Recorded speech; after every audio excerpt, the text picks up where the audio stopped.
Hello, everybody, and welcome back to a brand new episode of the NASCAR Heat 5 Career Mode. Hope you're all having a great day coming off of our first win of the season with this brand new Roush LeBron Racing team in the 6-car last episode in the Brickyard 400 at Indianapolis. We're wasting no time. We're jumping right into the racing action here today where we have all four series coming at you. The Legend Series, the Trucks, Xfinity, and Cup Series as well here as we were underway in the Dirt Series for the Legend cars now. As we started towards the back, it wasn't a great qualifying effort from myself, and it was just overall not a great race for myself here. So I was just trying to get a top 10 out of it. I would have been happy with that. David Schulthouse was out in front early on here in this race, so it was looking pretty good for him. Now as he's trying to pick up a win here on the season, but I come through a little bit later on at lap 3, and I had gotten up inside the top 10, surprisingly already up into 7th place, but it didn't last as long as I was hoping it would here. Jonathan Cadell actually got to my quarter panel and just about cleaned me right out through turn 1 and 2. Unfortunately there we ended up losing a few spots now as we got put in the wall as well, so we spent the rest of this race trying to rally our way back to the front here as I got into the quarter panel of Jeff Gordon there, Stenhouse on our outside as well in these closing few laps. Now Schulthouse was leading, but right till the end Kyle Larson actually would take the lead on the final few laps from Schulthouse here as we start the final lap ourselves. We got up inside the top 10 here on the final couple of laps as Kyle Larson came out of turn 4 to win as we go down into turns 3, passing the number 1 of Kurt Busch now as we're going to get P8 in the NASCAR Legend Series to start off the episode. So not a bad effort by any means. I was pretty happy with that here in the True Timber Camo 100 now as we're going to check out the rest of the finishing order there. As you see, Schulthouse ended up second. A bunch of streamers there. You had Cadell, you had Cozy up there in the top 5 as well, and at the bottom of the grid you had Casey Kane as well as Tyler Reddick. Now we come through, though, into the Truck Series here where we had community member Cage King behind the wheel of our number 77 going racing Ford F-150. Now, I feel like every time I'm going to say the manufacturer of our truck, for some reason I'm going to screw it up. I don't know why, but I remember earlier in the season, I think I called it a Ford Tundra, if I'm not mistaken. So, but nonetheless, back to the race here in Kentucky Motor Speedway. That's where the Xfinity Series will be racing as well here in just a few moments' time. Cage was on it, though. He was up inside the top 10, making some aggressive moves. He got up into the top 5, was making a move for second place. Now, he actually ended up losing second place to Max Gutierrez after he had gotten up there, and Gutierrez got to the inside of Stuart Friesen. Cage would pass Stuart Friesen, get up to second place on the final lap of this race into turn 3. He would make a big lunge up the inside of Gutierrez, trying to pick up another win for our team. They're going to be side by side out of turn 4. Instead of getting physical like some of the drivers have, he's actually going to keep it clean as possible down the front straightaway, and it's going to be a photo finish, but it's going to be Gutierrez picking up the win, and look at the time difference. Very, very close finish right there. Unfortunately, we lose out in that photo finish, but still a tremendous, tremendous effort there from Cage King in Kentucky Motor Speedway there. As you see the rest of the grid order, at the bottom of the grid, you had Mike Harmon as we jump through into the Xfinity Series at Kentucky, with the Daniel Suarez behind the wheel of our number 77 Yellow Heart Ford Mustang down into turn 1. He started at the back, so he failed inspection again. We've had some inspection issues quite a few times this season, unfortunately, and Suarez has had to dig us out of a hole each time, of course, and he's been able to rebound pretty much every time to a really strong competitive top 10 finish, so I expected the same thing once again from him here tonight again in Kentucky, and that, sure enough, is exactly what happened. Kevin Magnussen would come through to win in Kentucky, but Suarez rebounds to a very, very respectable finish here, just inside the top 10 with P8. So Magnussen with the victory now. Nice to see him. He usually gets about a win or 2 per season now. He's not like a common winner, but he usually finds a way to victory lane a few times every season, and it's usually not at the road courses, which is where you would expect to see him go into victory lane.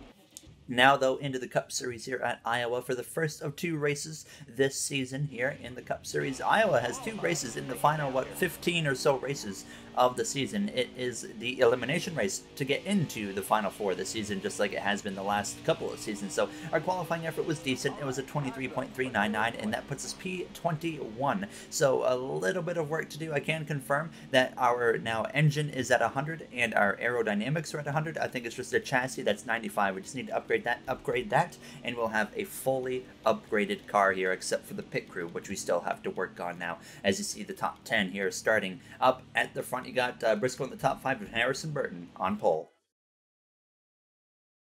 Welcome to Iowa Speedway, what's considered to be the fastest short track on the planet, opened back in 2006, a $70 million project. And it truly is a shame that we've never seen this track on the actual Cup Series schedule, because in my opinion, this track deserves to have some Cup racing as we get ready to go green.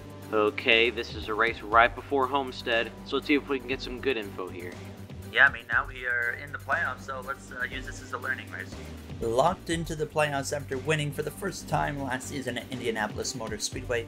Really, it was only because of strategy that we were able to win with everybody having to pit, and except we didn't have to pit, so it worked out for us. We actually ran out of field down the front straightaway coming to the line. Thank goodness it didn't happen, say, 15-20 seconds earlier, because we would have probably seen a potentially completely different outcome to that Indianapolis race. So we got very lucky right at the end here as we get ready to go green. So we picked up 6 playoff points, 5 for the win, 1 for the Stage 2 victory in the last episode now, as it's all about getting playoff points throughout the rest of the season as we are underway from Iowa Speedway under the lights now from the 19th starting position. Joey Logano, our rival, right there on our right-hand side. Kyle Busch up front, already going 3 wide with Priest and Ryan Blaney for the lead, and Kyle Busch out in front on the opening lap of Iowa Speedway. Joey Logano on our right-hand side. He is one of those guys on the bubble right now, scrapping it out for the final playoff spot. So he's going up against Harrison Burton, as well as both of our teammates of Christopher Bell in the number 17 Roush LeBron car, and Tyler Reddick in that McDonald's number 60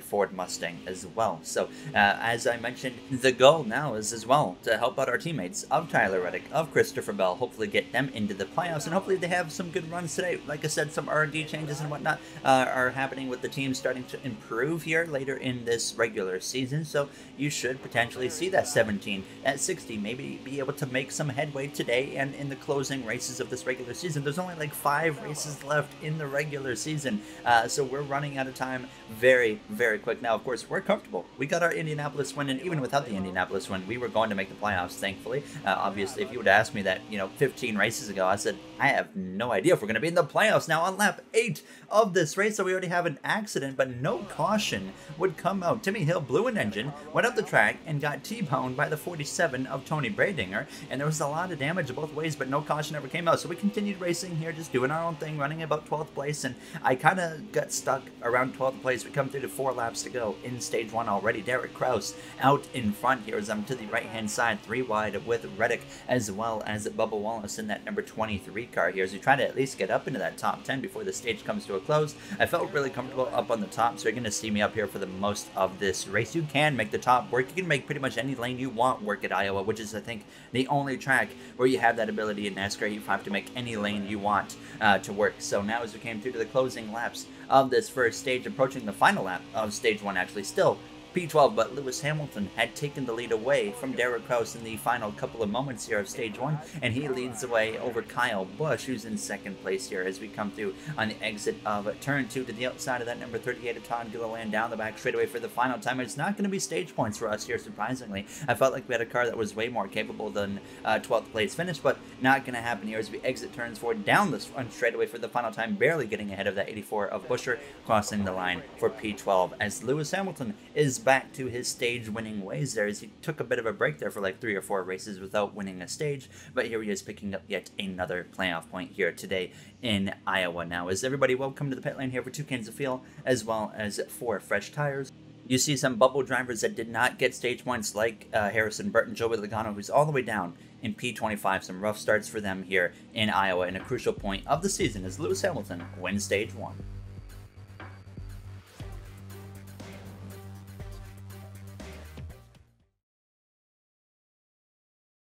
Back from Iowa Raceway or Speedway here, getting ready to go green for the start of stage 2. You can barely see the track because in Microsoft Flight Simulator, there's not lights on the track, unfortunately, here as we get ready for the start of stage 2, which is now underway. Hamilton lost the lead to Kraus on the pit stops now, as it is time to get amped for the start of stage 2.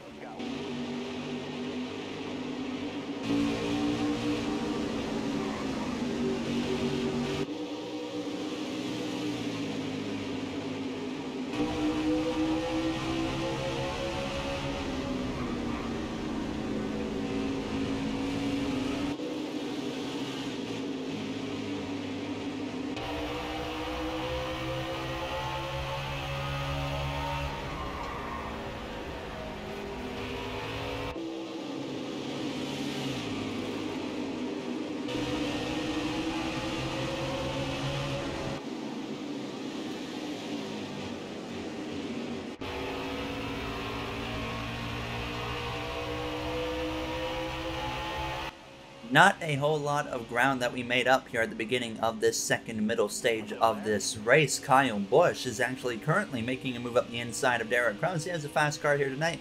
He was robbed of his first win of the season at Bristol Motor Speedway a few episodes ago, if you guys remember back to that, just due to just a bad, terrible pit stop for that number 18 M&M's Toyota Camry team for Joe Gibbs Racing. So they are trying to get some redemption here, maybe tonight in Iowa, in Kyle Busch's final Cup season before he retires, calls it a career, as well as in the final season it is of our NASCAR Heat 5 career mode, as you guys I'm sure are well aware of by now. As we were starting to make some ground up though, we passed Chase Elliott there in that Napa Auto Parts number 9 car, and then the caution would actually come out a few laps later, but nobody's coming into the pit lane because we can make it to the end of stage 2 without any issues whatsoever. So we're just going to get ready to go back green from P11, as it looks like Eric Jones for McLaren has brought out the caution, and Eric Jones and that McLaren team have had a lot of issues this season with tires, with engines. The reliability with that team hasn't been there. Now, fortunately for Jones, he is still in this race, but I can tell you that, you know what, he might have 2 wins this season at Homestead, Miami, and Darlington Raceway for the Southern 500, but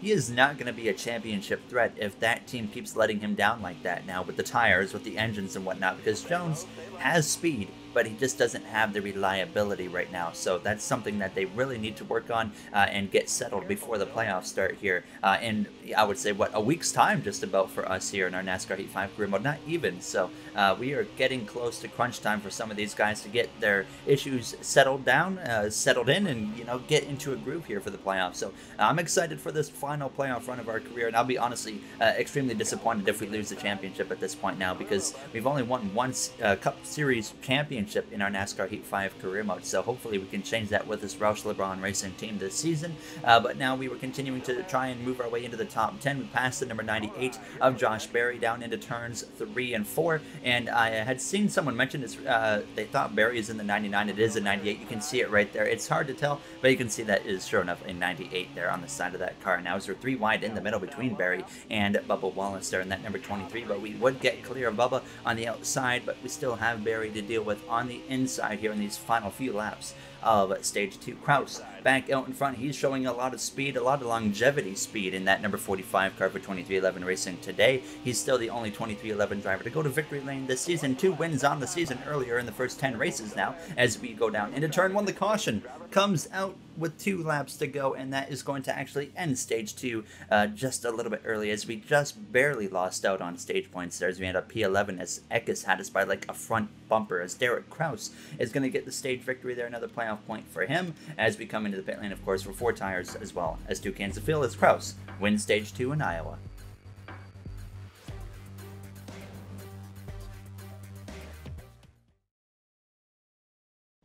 Ready to go green for the start of the third and final stage here from Iowa Speedway P11. You see a little bit of position swapping on the row in front of us between Eckes as well as Josh Berry, as the green flag is that we are back under the way for the start of the third and final stage here from Iowa. 35 laps remain, so exactly half of this race complete so far. Krause out in front, Ryan Preece up there in second. These short tracks, just like real life where you would expect Ryan Preece to really excel, you're seeing that in NASCAR Heat 5. He has been very good in that number 2 car for Penske Racing on the short tracks, and he's been leading the Penske team. Obviously, Logano on the bubble right now.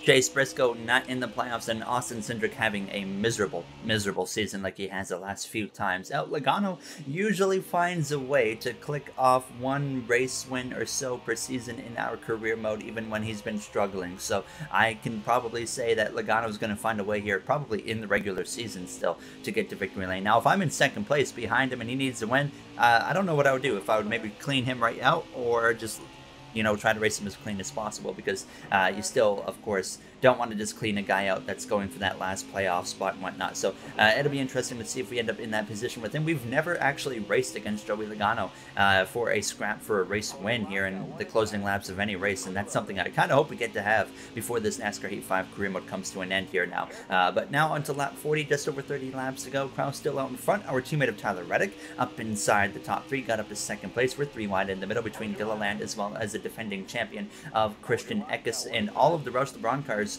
running really good right now, up inside or towards the top 10 at least here, as I'm just outside of the top 10 in P11, but we would work our way up into 9th place here now as we actually got past our teammate of Christopher Bell, who started to drift backwards a little bit. Lewis Hamilton had actually gotten past both the 60 of Reddick, the 45 of Kraus, taking the lead here with less than 25 laps to go in this race. Kraus was fading a little bit now down towards the back of the top 5. We get to the 9 of Chase Elliott. Our car is starting to come in a little bit, and I'm noticing that 23 of Bubba Wallace is on a bit of a charge through the field as well. But does anyone have anything for Lewis Hamilton in these closing laps? That's going to be the question now, as we are going to easily clear that number 9 of Chase Elliott. Green flag pit stops potentially on the way here soon in these next, 10 to 15 or so laps here now, as I didn't really know what I wanted to do yet, what the pit stops were there with the tires or whatnot. Now is actually lose the car on the exit of turn 2, slam into the outside wall. The caution comes out, a big shunt from myself. I overcorrected the car, but it gets worse. My A button on my steering wheel got stuck, and I ended up not pitting and skipping through, and I'm going to show you right here. It might be hard to see, but you can see the A button or the green button sticks in a lot further than the B button. This is an issue I've had with my wheel for quite some time now, and I really need to look into getting a new wheel at some point. But that ends up keeping me out on the racetrack. This has never happened to us in the NASCAR Heat 5 career mode. We've had where I've accidentally hit the A button skipping through like a pit stop, but this time it just did it itself because it was already sticking. So now here we are with this damage on the car. We know we got to get to the pit lane as quick as we can. We still can't make it to the end of this race either, so this is worst case scenario. Nothing we can do about it, unfortunately, and I just got up to the top as quick as I could, got out of the way, and then I looked for an opportunity to get to the pit lane as soon as I could, because I knew we had to pit, so I wanted to minimize the damage and get to the pit lane as soon as I could. I finally got down to the inside in front of Alex Bowman on lap 54, kind of held him up a little bit here, but we get into the pit lane, and I know if we go 2 laps down, our day is over, so we need to try and stay 1 lap down. I took no tires. I just put half a can of fuel in the car, which makes us good by about a lap at the most, and then I repair the car, and here comes Lewis Hamilton. We're 1 lap down already. We need to stay in front of him. He still has better tires than us because AIL took tires, so if he passes us like that right there, it's over. There's nothing we can do. Sorry, boys. We wouldn't have been in that spot if I didn't wreck the car in the first place. Like I said, nothing we can do at this point. You heard myself on the radio, so now it's just hanging on to the end of this race, because even if we get a caution at this point, we get the lucky dog, we're still a lap down and everybody else is on the lead lap. Straight to lap 62, the caution ended up coming out in these closing laps, and obviously it's a no-brainer for us to come into the pit lane, take 4 tires, 2 cans of fuel, but we're still, like I said, 1 lap down, and 38th place is still on the lead lap, so there's no chance of a lead lap finish for us here as we are back underway, and it's Chris Buescher for Red Bull out in front on the final restart of the night. It is 3 laps to go for the lead lap cars here as Buescher leads the way into turn 1. Kyle Busch goes through into second place alongside Hamilton. Bubba Wallace in the mix as well now, as we're just, like I said, hanging on to the end of this race, doing whatever we can to pass cars. Kyle Busch, with 2 laps to go, has taken the lead away from Chris Buescher. He's trying to get redemption. We know he has a strong car. He wants redemption, like I said, from that Bristol Motor Speedway loss. And here he is jumping up to the top, coming to the final lap in Iowa. Potentially a race-changing mistake as Bubba Wallace to the front here. Down the front straightaway, white flag in the air. I got a lot of contact to the back of the 78 of Justin Haley. Now into turn 1, Bubba Wallace is clear for the lead over Kyle Busch here. Bubba and Kyle both looking for their first victories of the season, but it looks like down the back straightaway into turn 3 as well as turn 4, it's going to be Bubba Wallace leading the way out of turns 4, and sure enough, Bubba Wallace gets his first win of the season here from Iowa Speedway. We crossed the line for an extremely disappointing 39th place finish, all because my A button decided to get stuck at the worst time possible, and very, very disappointing to say the least about that. Not much we can do. I accepted the fact that that was, of course, no fault of our, or not my fault, but the wheel's fault. So, unfortunate. But you see the top 10 order there. Briscoe had a strong day in P10, and Roush LeBron Racing had a pretty good day with Reddick, especially in the top 5. Eckes actually got past Kyle Busch there at the end for second place. So it's getting really interesting, of course, with that playoff grid. Bubba Wallace now obviously locked into the playoffs with that win for that 2311 Racing team here today, as we're going to check out the situation on the Cup Series playoff grid here in just a moment, because we know for sure that both of our Roush LeBron Racing teammates definitely closed in on that cut line. So there is as well a regular season championship battle going on between Chase Elliott and Lewis Hamilton that we got to watch out for, because there's a lot of playoff points on the line there. But we look, first of all, at the playoff bubble. Burton is 2 points out. Reddick is now 29 out. Bell is 34 out. Gralla is 37 out. Now, you're going to see that the last driver in is going to be the number 22 of Joey Logano. Eckes and Busch, they're pretty comfortable right now in points. But yeah, you see Logano's the last one in. And then we're going to see the regular season championship battle between both Elliott as well as Lewis Hamilton. So right now, Elliott is 40 points ahead of Lewis Hamilton. 5 races remain in the regular season going into a track they're both good at, Watkins Glen and Road Course, in the next episode. As always, if you guys enjoyed, you know what to do. I'd like to thank you all for taking the time of your day to watch this episode, and of course want to thank the members of MJ Joseph 9001, Timothy Arline, Hayes Gaming, Brett Durward, Dark Gengar Gaming, AG Vasura, Russell Dixon, Kenneth Barnett, Dana9302, Speed Demon 341, Alice Emery, as well as Jay Fitz. I appreciate you guys' support so much, and I'll see you guys all in the next one. Have a great day, everybody.